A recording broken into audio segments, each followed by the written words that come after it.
Thank you, Mr. Chairman, for allowing me to come on the committee today. A bank robber, Willie Sutton, once asked, "Why do you rob banks?"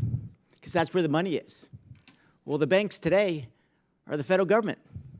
And we're seeing just horrific cases, not just in healthcare, but as evidenced today in science and education as well. And that is of great concern. I serve on the Financial Services Committee. Sarbanes-Oxley actually has criminal penalties there when people lie to the investors.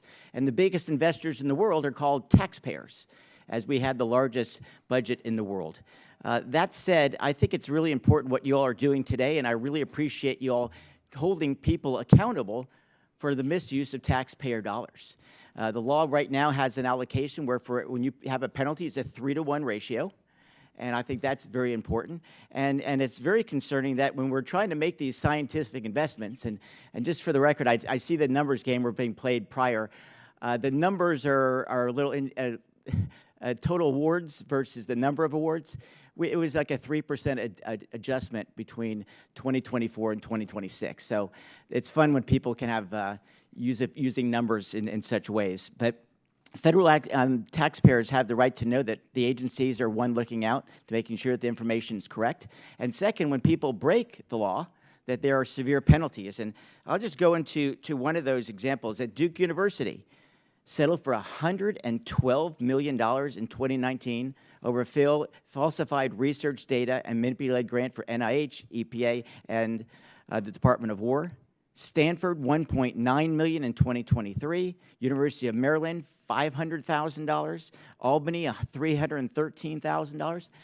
In any of these cases, Mrs. Jenny, did anybody go to jail for lying to the taxpayers about their research and information, or was just a slap on the wrist with a financial penalty? To the best of my knowledge, there were not any parallel criminal proceedings in those False Claims Act matters, but I disagree that the financial repercussions were merely a slap on the wrist. I think that those are serious settlements, and there's adverse press as well for all of those institutions, right? We're sitting at a Well, but let me just ask, so was this a 3-to-1 ratio in each of these cases? When we estimate damages, we will impose a multiplier as part of a resolution. Often that resolution multiplier as part of a negotiated settlement is lower than the 3-to-1 requirement because it's a negotiated settlement. But we do our best to estimate provable damages and then impose a multiplier. And that might be the case, but here's Duke, $112 million fine, right? Yet they got $710 million in grants last year. So is there a penalty when a university, because I'm sure they get a little bad story, but it didn't stop them from getting future dollars. So what is the penalty beyond the financial, or what can we do so that you don't have repeat offenders on some of these federal offenses, in my opinion? We do take what we call recidivism seriously. It is factored into our assessment of an appropriate resolution, and I believe that agencies, although I defer to them as well, factor recidivism in when they are making grant-making decisions. And I'll just close with this. I really appreciate, first of all, you are going after Medicaid, Medicare fraud, as you just brought with the Medicare Advantage plan.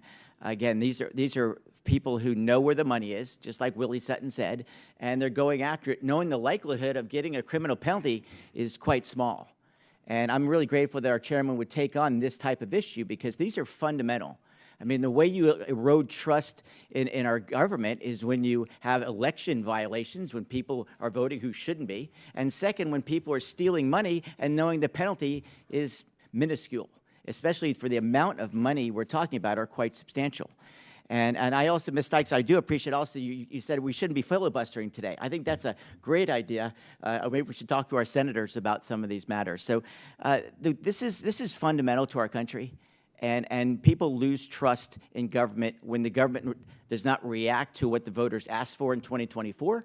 And second, when we are allowing these major institutions to commit, let's just say fraud, in what it is, and really there's no penalty, and odds are the likelihood of being caught is quite low.